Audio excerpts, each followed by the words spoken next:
Assalamualaikum warahmatullahi wabarakatuh. Waalaikumsalam warahmatullahi wabarakatuh. Bismillahirrahmanirrahim. Alhamdulillahi rabbil alamin. Wassalatu wassalamu ala ashrafil anbiya'i wal mursalin, Sayyidina wa maulana Muhammadin wa ala alihi wa ashabihil mujahidin at-tahirin, amma ba'du. Bapak-bapak, ibu-ibu, saudara-saudara kaum muslimin yang berbahagia, sudah bukan merupakan rahasia lagi bahwa kemajuan ilmu pengetahuan dan teknologi modern telah mengantarkan masyarakat manusia kepada menikmati satu bentuk kehidupan yang lebih mudah dan lebih dekat dengan apa yang mereka harapkan. Dengan kemajuan ilmu dan teknologi, dunia telah dirubah oleh manusia seolah-olah dari sebuah daerah yang kosong menjadi kota-kota yang penuh dengan gedung-gedung pencakar langit. Apa yang bagi manusia yang hidup di masa lampau hanya ada dalam idealisme mereka, sekarang ini sudah bukan merupakan rahasia lagi. Orang telah bertandang ke bulan, dan mungkin dalam beberapa tahun yang akan datang mereka akan mendarat pula di planet-planet lainnya. Kekurangan tanah pertanian bisa diatasi dengan merubah gurun pasir yang gersang dan tandus menjadi areal pertanian yang subur. Hujan lokal dapat dibuat. Kekurangan air bisa diatasi dengan penyulingan air laut melalui proses kimiawi. Penyakit-penyakit akan berkurang dan hidup makin dekat kepada apa yang diharapkan. Pertanyaan yang paling mendasar ialah, sudah sampaikah manusia kepada kebahagiaan? Adalah benar, dengan kemajuan ilmu dan teknologinya, manusia mencoba menyingkap tabir rahasia alam ini. Namun tiap kali tabir rahasia itu terbuka, terbentuk pula misteri-misteri baru yang memerlukan jawabannya. Di pihak lain, kemajuan yang diperoleh itu telah melahirkan satu bentuk kehidupan di mana manusia mempunyai satu mitos bahwa seluruh persoalan kehidupan bisa dipecahkan dengan otak manusia. Maka aspek-aspek ketuhanan, mistik dan kerohanian mulai ditinggalkan oleh manusia.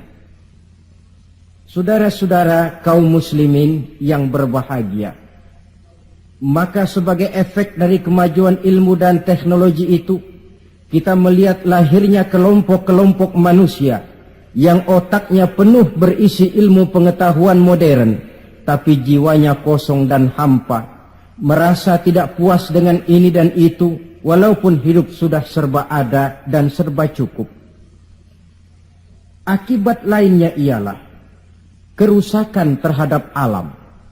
Kita maklum, manusia memulai orientasinya dengan tunduk kepada alam. Pada proses selanjutnya, manusia mulai mengadakan adaptasi, penyesuaian diri dengan alam. Dan selanjutnya, manusia mulai mengadakan eksplorasi, penundukan kepada alam, memanfaatkan alam untuk menunjang kebahagiaan yang mereka dambakan. Akibatnya, penggunaan sumber daya alam yang melampaui batas sering merusak alam itu sendiri. Kita ambil satu contoh misalnya. Akibat meningkatnya penggunaan bahan bakar dan penggunaan bahan kimia, maka terjadilah pencemaran udara. Yang ini akan menyebabkan terjadinya hujan asam, yang menyebabkan matinya plankton dan organisme akuatis air.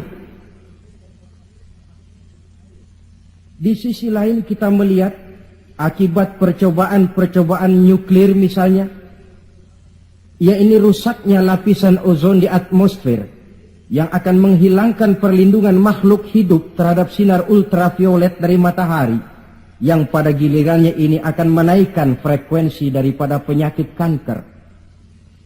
Ketidakseimbangan alam sering timbul sebagai dampak dari penggunaan sumber daya alam yang berlebihan. Akibatnya akan kembali kepada manusia itu sendiri. Alam memang tidak selalu ramah, memberikan begitu saja apa yang dibutuhkan oleh manusia. Tetapi alam juga bisa kejam kalau sumber daya yang dimilikinya dikuras secara berlebihan tanpa memperhatikan keseimbangan yang ada di dalamnya. Oleh karena itu, marilah kita mencoba melihat gejala-gejala alam yang sering kita dapati di dalam kehidupan ini. Alam merupakan ayat Allah, ayat yang tercipta oleh Allah. Manusia memang diperintahkan untuk memanfaatkan apa yang bisa dimanfaatkan dari alam ini, tetapi dengan tetap menjaga keseimbangan yang tidak akan menimbulkan dampak negatif bagi kehidupan manusia itu sendiri. Gejala alam sering tidak bisa dianalisa, tidak bisa dideteksi oleh kemajuan teknologi yang serba canggih ini.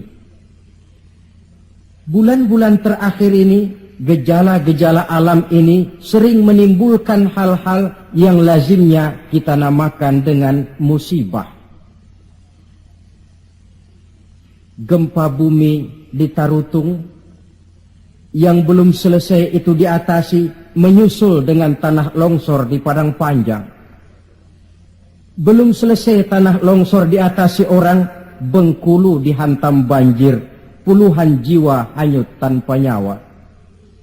Belum lagi bencana alam ini selesai, kebakaran pun timbul di mana-mana. Gejala apa semua ini? Ilmuwan mungkin akan menjawab, oh, kalau terjadi gempa bumi itu gejala alamiah, biasa proses pergeseran kulit bumi. Kalau ada tanah longsor, oh itu karena memang karakter tanahnya yang labil. Salah manusia kenapa tinggal di situ. Mungkin merupakan gejala alamiah, kata para ilmuwan. Mungkin proses pergeseran kulit bumi, kata ahli geologi. Mungkin karakter tanahnya yang memang labil, kata orang yang ahli tanah. Mungkin karena alam sudah bosan bersahabat dengan manusia, kata Ebit. Kalau tidak percaya, silahkan tanya kepada rumput yang bergoyang. Mungkin. Tetapi pada pertemuan kali ini, saya ingin mengajak kita semua untuk melihatnya dengan kacamata agama. Saya katakan tadi bahwa gejala alamiah sering tidak bisa dideteksi oleh ilmu dan teknologi modern. Berbagai macam analisa, berbagai macam kesimpulan diambil orang setelah terjadinya bencana. Sebelum terjadinya bencana tidak ada orang bicara soal itu. Sebelum Tarutung dilanda gempa tidak ada orang cerita macam-macam. Sebelum Padang Panjang dihantam longsor tidak ada analisa orang tentang karakter tanah yang labil. Setelah banjir terjadi, gempa melanda, topan bertiup, barulah analisa pun bermacam-macam. Maka pada kesempatan ini kita akan melihat gejala ini dengan kacamata agama. Menurut agama, apapun yang menimpa kita lazimnya dinamakan musibah. Musibah ialah ma asaban nasu min khairin aw syarrin. Apapun saja yang menimpa manusia, baik itu merupakan hal-hal yang positif ataupun yang negatif, itu dinamakan musibah. Sesuatu yang menimpa manusia. Tapi dalam proses penggunaannya kemudian, musibah ini lebih ditujukan kepada hal-hal yang sifatnya negatif dan tidak diharapkan oleh manusia. Saudara-saudara kaum muslimin, musibah yang datang menimpa manusia itu bisa merupakan 3 kemungkinan. Kemungkinan pertama sebagai ujian. Kemungkinan yang kedua merupakan teguran. Dan kemungkinan yang ketiga bisa juga merupakan azab. Jadi kalau datang musibah menimpa kita, hal pertama yang harus kita teliti, ini ujian atau teguran atau merupakan azab. Kalau musibah itu menimpa orang-orang yang beriman, petani yang rajin sujud tapi sawahnya dihantam wereng, peladang yang rajin beribadah tapi kebun jambunya dimakan ulat misalnya, itu merupakan ujian. Sebaliknya, seorang mukmin yang gemar melakukan dosa lalu mendapat musibah, itu merupakan teguran agar dia kembali ke jalan yang benar. Sedangkan kalau orang kafir yang mendapat musibah, itu merupakan azab pada kehidupan di dunia ini. Syukurlah kalau musibah yang menimpa kita merupakan ujian. Sebab musibah yang merupakan ujian ini, jikalau kita jalani dengan lapang dada, tetap bertawakal kepada Allah, akan memberikan pahala kepada kita. Apa saja musibah yang merupakan ujian itu? Dalam surah Al-Baqarah ayat 155, Allah subhanahu wa ta'ala menjelaskan, A'udzu billahi minasyaitonir rajim. وَلَنَبْلُوَنَّكُمْ بِشَيْءٍ مِّنَ الْخَوْفِ وَالْجُوعِ وَنَقْصٍ مِّنَ الْأَمْوَالِ وَالْأَنْفُسِ وَالثَّمَرَاتِ. Dan pasti, kata Allah, ada lamu taukid di sini, dan pasti kami akan menguji kamu. Dengan apa? Bisyai'im minal khauf, dengan sebagian kecil dari rasa takut. Rasa takut yang tidak beralasan itu merupakan musibah. Musibah yang ujian buat orang-orang yang beriman. Kadang dalam hidup ini kita dihinggapi rasa takut. Yang kaya takut jatuh miskin. Yang berpangkat berkedudukan tinggi takut kalau jatuh lagi. Takut pensiun. Takut, dan paling akhir takut mati. Bisyai'im minal khauf, kami coba, kami uji kamu dengan sebagian kecil daripada rasa takut. Wal ju', dan rasa lapar. Kelaparan yang melanda dunia di Ethiopia misalnya, di Bangladesh misalnya, dan di belahan bumi-bumi lainnya. Timbul pertanyaan, di negara-negara komunis itu jelas orangnya tidak bertuhan semua. Tapi jarang yang kedengaran kelaparan. Apa ini?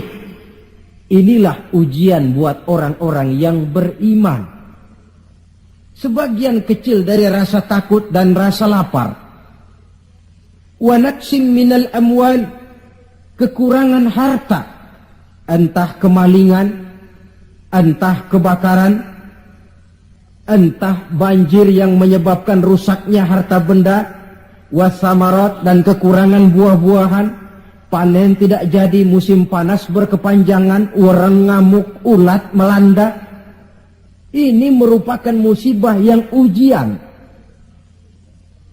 Menghadapi ujian semacam ini, Allah menjelaskan dalam kalimat berikutnya, wabasyiris sabirin, dan gembirakanlah orang-orang yang sabar menghadapi ujian tadi itu. Siapa sih orang yang sabar itu? Dalam pengertian sehari-hari, maaf ya, kita sering salah kaprah dengan sabar ini. Menurut kita yang namanya sabar itu orang yang diem, ayem, nggelenggem, gak macem-macem, itu kita sebut sabar. Sudah ketahuan gak salah apa-apa, kepalanya ditampar orang, kelepah. Diem aja. Temennya bilang, sampean gak salah ditampar kok diem. Saya lagi sabar. Oh, saya kira sabar yang begini ini sabar yang salah pasang. Siapa sih orang yang sabar ini? Ayat selanjutnya menjelaskan, ini yang disebut tafsirul ayat bil ayat. Ayat mentafsirkan ayat. Siapa orang yang sabar itu? Alladzina iza asabathum musibah qalu inna lillahi wa inna ilaihi raji'un. Orang yang sabar ialah orang yang kalau mereka kena musibah, mendapat kesulitan, kesukaran, mereka sadar kembali kepada prinsip inna lillahi wa inna ilaihi raji'un. Sesungguhnya kami berasal dari Allah dan sesungguhnya kami akan kembali kepada Allah. Bukan ucapannya, tapi penghayatannya yang terpenting dalam kehidupan. Kalau ini yang jadi basis kehidupan, rasa takut tidak perlu ada dalam hidup ini. Walaupun kekurangan harta, kekurangan buah-buahan, kena musibah lapar, tidak perlu ada rasa takut. Kenapa? Kita sadar segalanya datang dari Allah, akan kembali menghadap Allah. Kalau kita punya jabatan tinggi, tidak takut diberhentikan, tidak takut pensiun. Kenapa? Sadar. Dulu pun waktu saya lahir ke dunia, saya enggak bawa jabatan apa-apa. Kalau sekarang harus pensiun atau diberhentikan, inna lillah wa inna ilaihi raji'un. Terlahir pun ke alam ini, tidak ada saya menyandang pangkat. Kan tidak ada bayi lahir di pundaknya lalu jadi kopral. Tidak ada. Inna lillah wa inna ilaihi raji'un. Kalau satu saat dia kehilangan harta yang dicintainya, dia sadar lalu kembali. Dulu pun ketika lahir ke alam ini, tidak ada harta yang saya bawa, telanjang saya lahir ke alam ini. Ini namanya filsafat kehidupan yang paling mendasar. Segalanya datang dari Allah, segalanya akan kembali kepada Allah. Tanpa kesadaran ke arah itu, boleh jadi perasaan takut akan merajai hati kita. Si kaya takut miskin, si pangkat takut jatuh rendah ke bawah, dan selanjutnya, dan selanjutnya. Tapi orang yang sadar segalanya datang dari Allah, segalanya akan kembali kepada Allah, apa yang perlu dirisaukan? Apa yang perlu ditakutkan? Karena basis kehidupannya, dia pasrah. Segala yang saya punya, segala yang saya miliki dalam kehidupan ini, cuma titipan dari Allah. Kembali semuanya menghadap kepada Allah. Ma'asyiral muslimin rahimakumullah. Itulah sebabnya seorang muslim setiap mendapat musibah, dia harus mengucapkan inna lillah wa inna ilaihi raji'un. Jangan macam kita ini inna lillahinya kalau ada orang mati saja. Sampai dulu dalam satu pengajian, seorang kiai tanya santrinya, kemana si fulan tidak datang? Kata temannya, si fulan sakit kiai. Kata kiai, inna lillah wa inna ilaihi raji'un. Temannya nyaut, kiai belum mati dia. Loh, kata kiai, sakit itu kan musibah. Setiap terkena musibah, orang dianjurkan, disunahkan mengucapkan inna lillahi wa inna ilaihi raji'un. Jadi bukan cuma ucapan bibir yang tidak berakar ke hati, tetapi ucapan bibir yang berakar ke hati lalu diterjemahkan dalam kehidupan. Segalanya datang dari Allah, segalanya pun akan kembali kepada Allah. Marilah kita lihat dalam kehidupan, akibat tidak sadarnya orang kepada inna lillahi, gejalanya dalam kehidupan modern ini kan bisa kita lihat. Berapa banyak orang-orang yang tadinya sudah adil, berjuang hendak menegakkan keadilan, tapi di tengah jalan dia bisa berbalik menjadi orang yang justru menginjak-injak keadilan. Berapa banyak orang-orang yang tadinya sudah benar, ingin memperjuangkan kebenaran, di tengah jalan berbalik menjadi orang yang hanya mau benar sendirian, walaupun tidak benar bagi orang lain. Dan berapa banyak orang-orang yang tadinya sudah rela mengorbankan kepentingan pribadi demi kepentingan orang banyak, tapi di tengah jalan dia berbalik menjadi orang yang tidak segan-segan mengorbankan kepentingan orang banyak demi kepentingan pribadi, keluarga, dan golongannya saja. Tepat benar sindiran Allah dalam satu ayat, wa iza massal insana ad-durru da'ana li jambihi aw qa'idan aw qa'iba. Apabila manusia sedang ditimpa oleh kesulitan, Mereka berdoa kepada kami, mohon agar kesulitannya diangkat oleh Allah. Doa itu diucapkannya dalam keadaan berdiri, pada waktu berbaring, dalam segala posisi, mohon kepada Allah. Falamma kasyafna anhu durrahu, tapi manakala kesulitan yang menimpa mereka sudah kami angkat, kami hilangkan, marra ka'allam yad'una ila durrin massahu, mereka berjalan dengan sombongnya, seolah-olah belum pernah minta tolong kepada kami sebelumnya. Ini gejala manusia sekarang. Kalau kepepet, ya Allah. Dihantam banjir, Allah. Ada kebakaran, Allah. Kena bumi gempa, Allah. Dalam keadaan normal, Allah pun dicampakkan dalam kehidupannya. Na'udzubillah, summa na'udzubillah. Saudara-saudara kaum muslimin yang berbahagia, di zaman Rasulullah sallallahu alaihi wasallam ada seorang sahabat bernama Sa'labah bin Hatib al-Ansari. Dia orang miskin, tetapi kemiskinannya tidak menghalangi ibadahnya kepada Allah. Salat jamaah tidak pernah ditinggal. Di mana ada Rasul, di situ ada Sa'labah. Cuma Sa'labah ini model. Tiap selesai salat langsung pulang. Tidak wirid, tidak zikir, tidak doa. Jadi kalau sahabat yang lain selesai sholat, Allahumma antas salam, ini Sa'labah malah Allahumma lantas jalan. Tiap selesai sholat.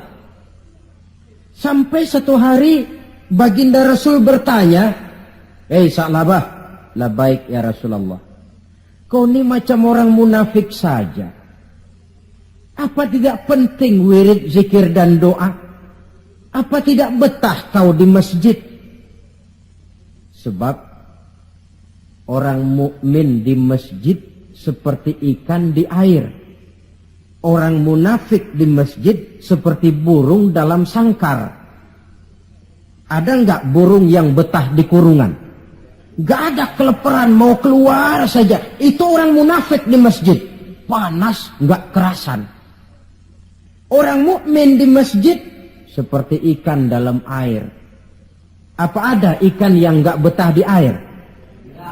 Ada. Ikan mau mati. Loh ya, kalau ikan sudah enggak betah di air kan ikan mau mati namanya. Kalau orang mukmin sudah enggak kerasan di masjid, jiwanya sudah mau mati itu. Kau ini macam orang munafik saja Sa'labah. Maafkan saya ya Rasulullah. Kenapa? Saya bukan tidak betah di masjid. Lalu bukan pula menganggap doa, wirid dan zikir itu tidak penting. Lalu apa pasalnya? Saya nih orang miskin ya Rasulullah.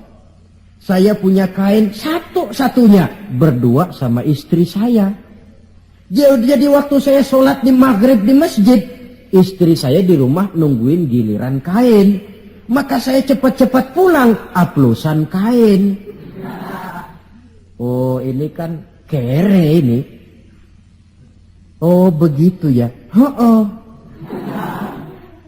Lalu gimana? Sekarang gini saja ya Rasul. Ini sudah kadang ditanya. Kemarin-marin saya mau minta sendiri, malu. Ini sudah kadang ditanya lah, saya berani. Gimana? Tuankan Rasul. Lalu namanya Rasul kan doanya jarang meleset. Jadi tolonglah doakan kepada Allah supaya saya jadi orang kaya. Kalau saya kaya ya Rasul, saya punya kain sendiri, istri punya kain sendiri, asyik saya ibadah, saya akan wirid, saya akan zikir, saya akan tenang di masjid. Biasa, omongan orang belum punya duit. Itu selalu begitu. Sa'labah, kata Rasul, labaik ya Rasulullah. Qalilun tuaddi syukrahu khairun min kasirin la tutiquhu. Sedikit kamu syukuri itu lebih baik daripada banyak tapi kau tidak kuat bawanya.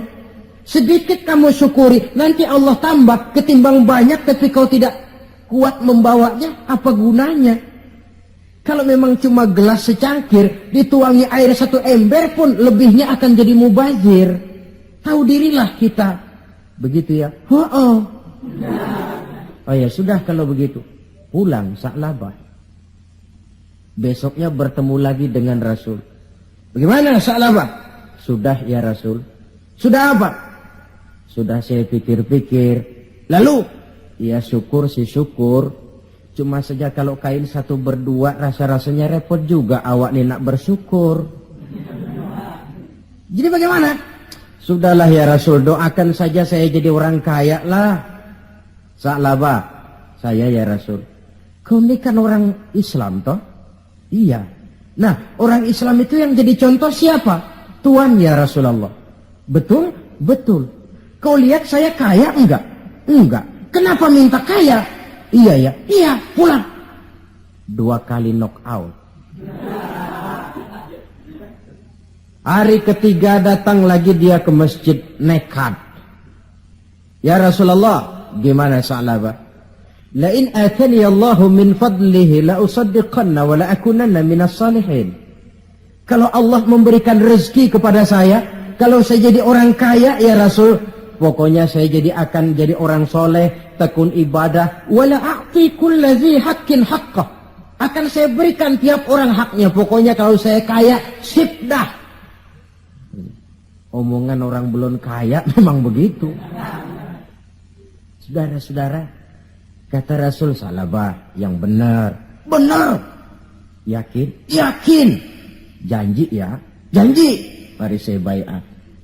Selesai baiat didoakan oleh baginda Rasul. Allahumma rzuq Sa'labah. Ya Allah berikan rezeki kepada Sa'labah. Selesai didoakan, Sa'labah dihadiahkan seekor kambing oleh baginda Rasul. Kambing perempuan, sedang hamil. Malah nggak ada suaminya lagi. Ya nggak apa-apa kambing. Saya ini cerita kambing. Kambingnya hamil nggak ada suaminya. Kambing. Yang orang jangan tersinggung loh. Saya ngomong kambing.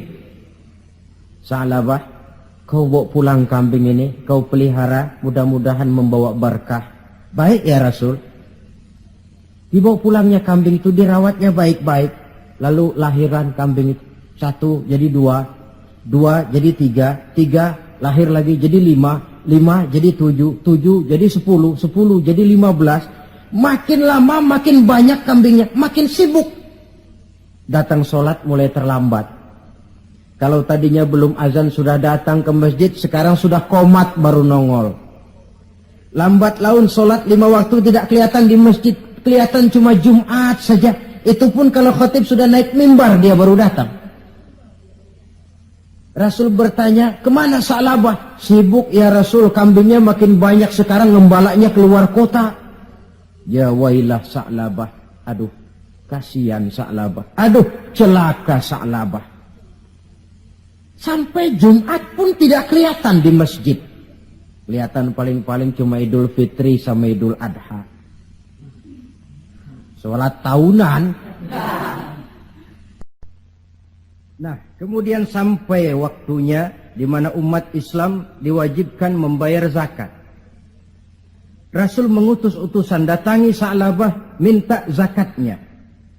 Ketika didatangi ini, Sa'labah berkata, ma hadhihi illal jizyah. Ini jizyah. Saya tidak wajib zakat. 2 kali sampai 3 kali dia tidak mau bayar zakatnya. Kata Rasul, cukup, jangan didatangi lagi. Kemudian turunlah ayat, wa minhum man ahadallaha la in atani Allahu min fadlihi la usaddiqanna wa la akunanna minas salihin.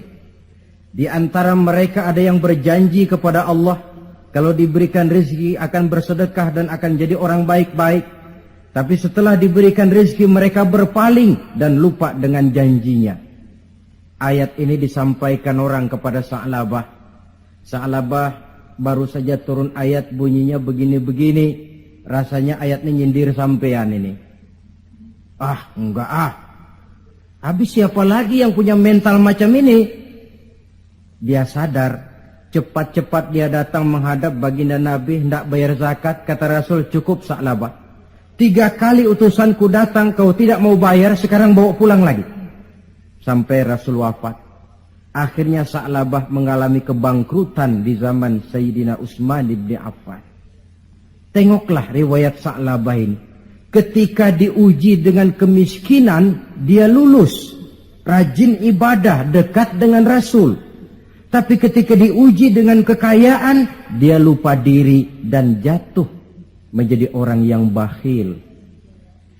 Saudara-saudara, itulah sebabnya kita berharap mudah-mudahan bencana yang menimpa bangsa kita akhir-akhir ini, entah itu merupakan gempa di Tarutung, tanah longsor di Padang Panjang, banjir di Bengkulu, kebakaran di Pasar Mercubuana, Medan, kebakaran di Pasar Anyar, Bogor. Kita berharap itu merupakan ujian saja. Ujian yang harus kita terima dengan sikap mental inna lillah wa inna ilaihi raji'un. Segalanya datang dari Allah, kembali kepada Allah. Lalu apa manusia ini? La haula wa la quwata illa billahil aliyyil azim. Nah, ini musibah pertama. Musibah merupakan ujian. Yang kedua, ada musibah itu yang merupakan teguran dari Allah. Bukan ujian, tapi teguran. Wong namanya ditegur, tentu karena orang lalai, lupa diri, lengah, sehingga perlu ditegur. Dalam surah Ar-Rum ayat 41, Allah menjelaskan, Zaharul fasadu fil barri wal bahri bima kasabat aydin nas. Telah bertebaran kerusakan di daratan dan di lautan dari sebab ulah tangan-tangan manusia. Liyuziqahum ba'dallazi 'amilu la'allahum yarji'un.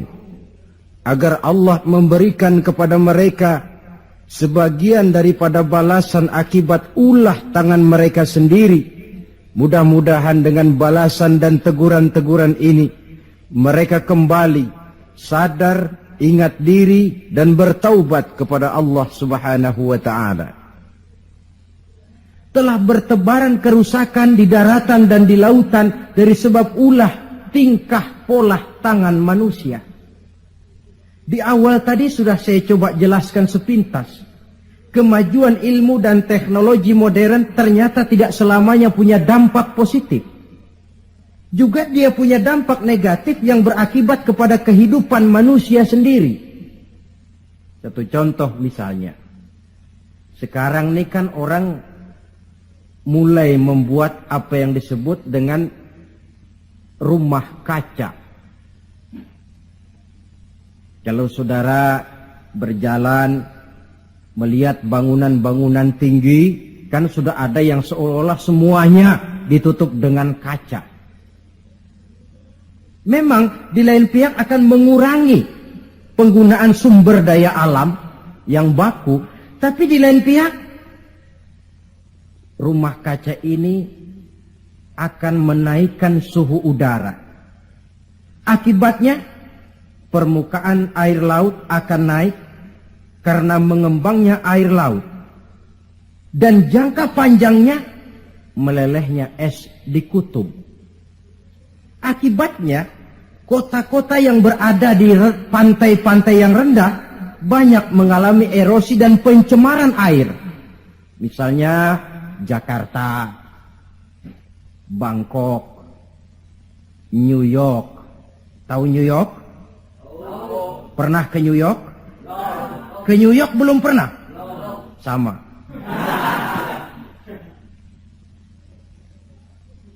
Lalu percobaan nuklir, taruh kata di bawah tanah, tapi efek negatifnya tadi saya katakan, rusaknya lapisan ozon di atmosfer sana, di daerah Antartika, yang akan menghilangkan perlindungan makhluk hidup terhadap sinar ultraviolet dari matahari. Akibatnya frekuensi penyakit kanker makin meningkat. Keperluan akan bahan bakar menyebabkan manusia menebangi hutan semrawut. Erosi timbul, banjir melanda. Di lain pihak gurun Sahara makin meluas. Sedangkan dunia, bumi yang kita tinggali ini bukan satu wujud yang tanpa batas. Bertebaran kerusakan di daratan dan di lautan akibat ulah tangan-tangan manusia sendiri. Kemajuan ilmu dan teknologi modern yang mengabaikan proses keseimbangan alam. Sunnatullah kata kita orang beragama. Hukum alam kata orang sekuler. Natural of law katanya, bahasa kerennya. Akibatnya manusia sendiri yang merasakannya. Maka musibah-musibah yang datang ini teguran. Manusia, jangan terlalu mengeruk sumber daya alam. Hai manusia, sadar bahwa kemampuanmu terbatas. Hai manusia, ilmu dan teknologi itu merupakan sedikit sekali dari ilmunya Allah. Tidak wajar lalu meloncat menjadi angkuh dan sombong karena temuan-temuan yang didapatinya di dalam penelaahan ilmiahnya. Ini bencana musibah yang merupakan teguran. Atau di dalam satu masyarakat yang maksiatnya merajalela. Yang ma'ruf jalan, tapi yang munkar juga jalan. Artinya 50-50. Majelis taklim ramai, majelis judi pun makmur. Pondok pesantren hidup, tapi juga tempat-tempat maksiat berjalan. Keseimbangan ini memerlukan teguran. Dan teguran itu sesungguhnya tidak hanya dalam bentuk bencana alam, tapi juga secara pribadi yang ada dalam diri kita. Kalau kulit mulai keriput, teguran itu, awas kereta mau berangkat. Jangan tua-tua keladi nak, makin tua makin menjadi. Sadarlah diri. Kalau uban sudah bertabur, kalau pandangan sudah lamur, kalau pendengaran sudah kabur, kalau makan pun cuma kuat makan bubur, tandalah tuh sudah dekat ke lubang. Awas kereta mau berangkat. Teguran yang datang menimpa diri dalam bentuk yang luas yang merupakan bencana alam, musibah dan sebagainya. Ini bentuk yang kedua. Bencana merupakan teguran. Bentuk yang ketiga, ada bencana itu, musibah itu yang merupakan azab dari Allah. Dalam surah Ali Imran ayat 112 Allah subhanahu wa ta'ala menjelaskan, Duribat alaihimu zillatu aynama thuqifu. Dimanapun mereka berada, mereka akan ditimpa oleh kehinaan. Illa bihablim minallah wa hablim minan nas. Kecuali mereka yang teguh berpegang dengan tali Allah, agama ini, wa hablim minan nas, dan tali hidup bermasyarakat. Waba'u bighadabim minallah, mereka akan mendapat murka dari Allah. Waduribat alaihimul maskana, juga ditimpakan kehinaan dan kerendahan kepada mereka. Apa penyebabnya? Dzalika biannahum kanu yakfuruna biayatillah wa yaqtuluna al-anbiya'a bighairi haqq. Dzalika bima 'asaw wa kanu ya'tadun. Ada 4 penyebabnya menurut Ali Imran ayat 112 ini. Kenapa ditimpakan kehinaan, kerendahan? Lahir di tengah negara Katulistiwa, bagaikan jamrut mutiara, daerahnya subur makmur, hijau ranau, gemah ripah loh jenawi. Tapi kadang-kadang tertimpa kelaparan, tertimpa ketakutan. Apa penyebabnya? 4 penyebab utama. Pertama, yakfuruna bi ayatillah. Mereka ingkar dengan ayat-ayat Allah.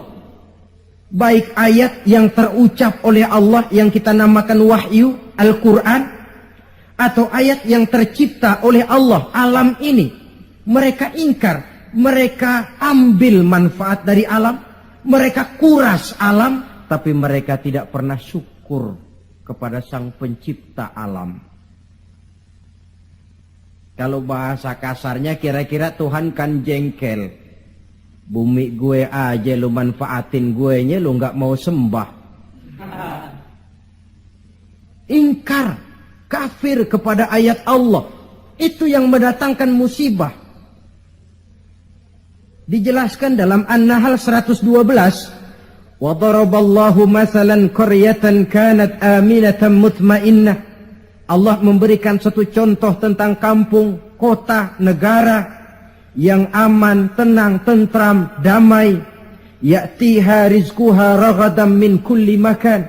Rizkinya datang dari arah manapun saja.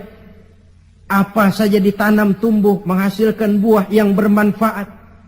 Air mengalir dengan jernih. Sawah terhampar luas hijau menguning. Rempah-rempahnya tidak terkira lagi.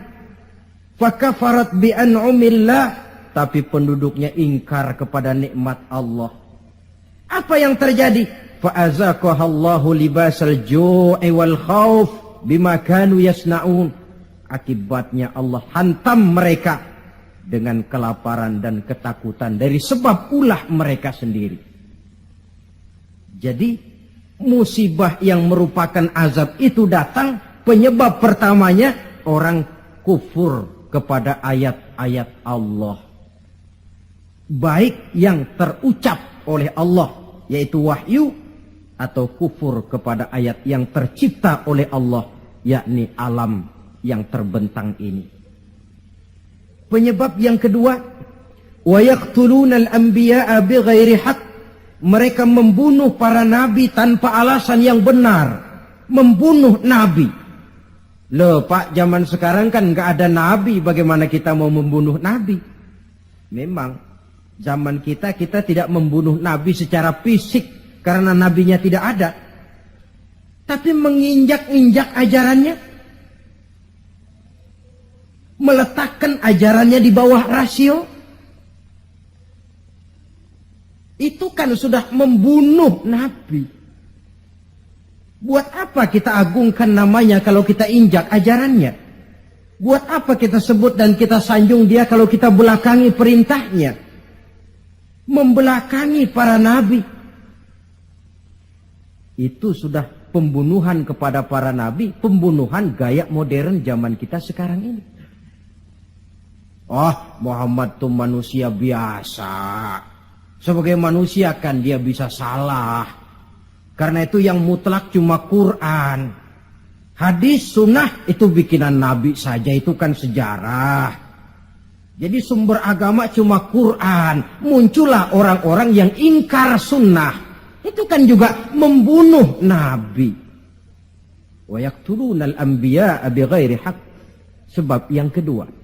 Adapun sebab yang ketiga, dzalika bima asaw, perbuatan maksiat yang merajalela, dikerjakan terang-terangan. Agama memerintah amar ma'ruf nahi munkar kan? Tapi yang dia kerjakan amar munkar nahi ma'ruf. Tebulak. Terbalik. Amar munkar nahi ma'ruf. Yang munkar malah dianjurkan, yang ma'ruf yang baik-baik malah dicegah. Yang munkar dianjurkan, bahkan diberikan iming-iming akan mendapat hadiah sekian ratus juta, akan ini akan itu. Yang munkar diiming-iming, yang ma'ruf malah dihalang-halangi. Pengajian sulit, dakwah kadang-kadang mengalami posisi yang tidak diharapkan. Akibatnya ya prinsip yang terbalik, namanya amar munkar nahi ma'ruf. Yang munkar diperintah, yang ma'ruf malah dicegah. Akibatnya perbuatan munkar dikerjakan berterang-terangan. Malah belum lama ada orang yang mengusulkan supaya pemerintah membuka judi secara resmilah untuk menutup judi yang ngumpet-ngumpet ini. Kalau resmi nanti bisa dikontrol katanya. Inna lillahi wa inna ilaihi raji'un. Yang sudah diputuskan untuk dilarang, dianjurkan supaya dibuka lagi. Dibuka, ditutup saja, ditutup dan dilarang saja, yang ngumpet-ngumpet masih banyak. Apatah lagi kalau dibuka berterang-terangan. Judi kronis, mabuk jadi kebanggaan, perbuatan zina sudah cerita harian. Malah yang aneh bin ajaib kadang-kadang terjadi sedarah sendiri. Ada bapak melalap anak kandungnya, ada anak kandung tidur sama ibunya. Kalau tidur biasa wajar, ini tidur-tidur. Allahu Akbar. Perbuatan maksiat yang merajalela mengundang azab. Yang keempat, penyebab yang keempat, wa kanu ya'tadun. Mereka benar-benar telah melampaui batas. Yang kaya melampaui batas, menumpuk kekayaannya. Beli gunung, beli laut, beli langit kalau bisa. Ya'tadun, perbuatan yang melampaui batas. Nah, yang kita khawatir, kalau musibah yang menimpa ini merupakan azab, tinggal kita introspeksi dan mawas diri saja. Saya mendapat kesulitan, musibah ini kira-kira ujian, teguran, atau azab. Kalau musibah menimpa orang kafir, azab. Kalau dia menimpa orang baik-baik, ujian. Kalau dia menimpa orang baik yang berbuat dosa, teguran. Jadi jangan kita sholat saja tidak pernah, puasa tidak pernah, dapat musibah lalu bilang saya lagi diuji oleh Tuhan. Bukan diuji, itu lagi dikasih perskot. Panjer nih, perskot azab, kontannya di akhirat nanti. Saudara-saudara kaum muslimin yang berbahagia. Sebagai uraian penutup, apa kunci menghadapi musibah-musibah ini? Dilihat dari segi agama. Saya kemukakan sebuah hadis qudsi yang diriwayatkan oleh Imam Baihaqi dari Anas. Saya kutip dari kitab Mukhtarul Ahadits An-Nabawiyah. Allah Subhanahu wa taala berfirman dalam hadis qudsi ini, "Inni la ahammu bi ahlil ardi azaban." Kadang-kadang kata Allah, aku ingin mengirimkan azab kepada penduduk bumi ini. Jadi kalau logika kita, kalau melihat tingkah pola manusia ini aku gregetan kata Allah. Pengen aku tumpahkan saja azab kepada mereka, sudah biar habis semua.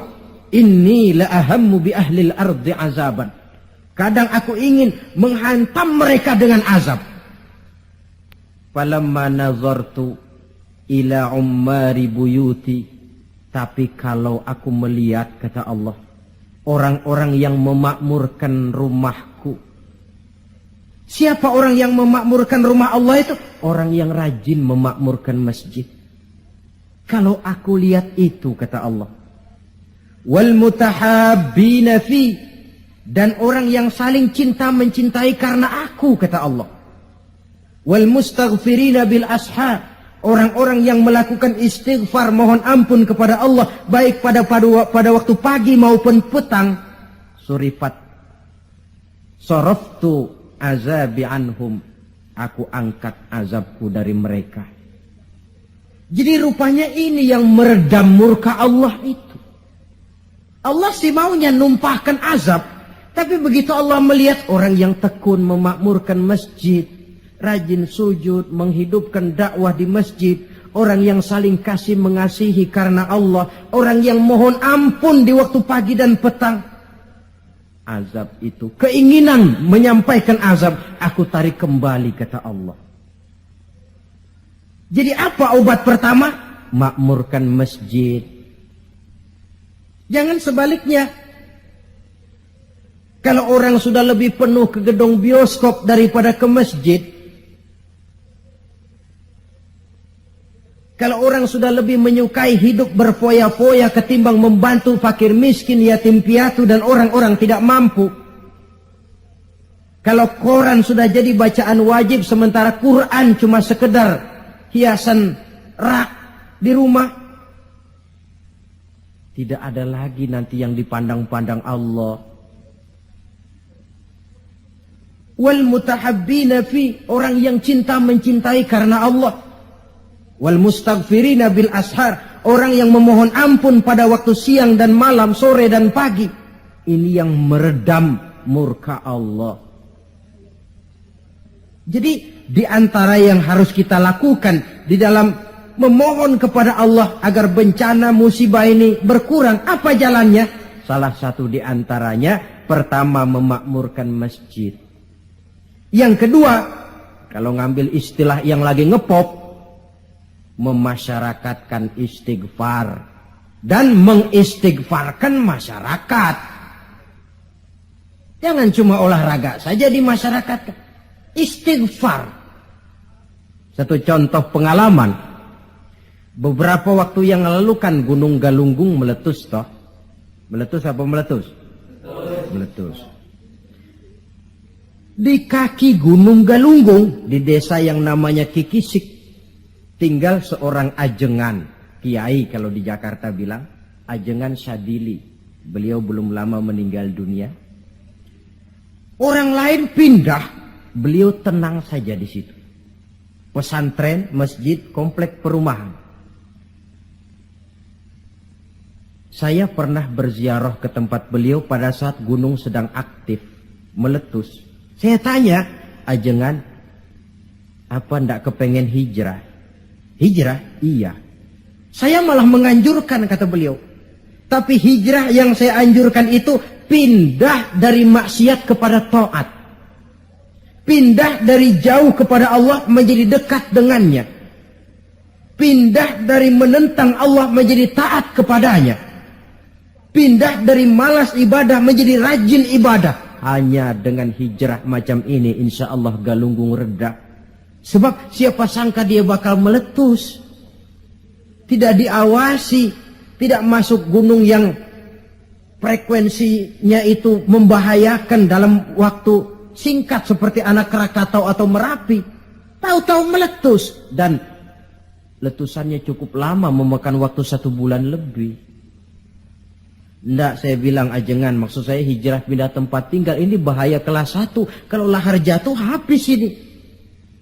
Lalu beliau membacakan satu ayat yang saya tercenung. Apa ayat yang beliau baca? Wa ma kana li nafsin an tamuta illa bi iznillah. Tidak ada orang akan mati kalau bukan dengan izin Allah. Biar saya tetap di sini, kalau Allah tidak izinkan saya mati, insya Allah saya selamat. Lantaran yang ngomong kiai, ahli ibadah, saya setuju. Tapi kalau yang ngomong okem, biar saya di sini, kalau Allah nggak izinkan kan saya selamat. Alah, jangan bertingkah lah, pindah aja. Kita ini kan kadang-kadang tidak melihat makom ya, kedudukan di sisi Allah. Orang lain baca ini bisa begini ya, orang lain kiai, kita yang bukan kiai. Lalu mau ikut-ikutan. Nabi Ibrahim masuk ke api. Lalu ada ayat, ya narukuni bardan wassalaman ala Ibrahim. Hei api dingin, kamu selamatkan Ibrahim. Nabi Ibrahim, ya selamat. Api dingin. Lalu kita masuk ke api baca ayat tadi, mateng.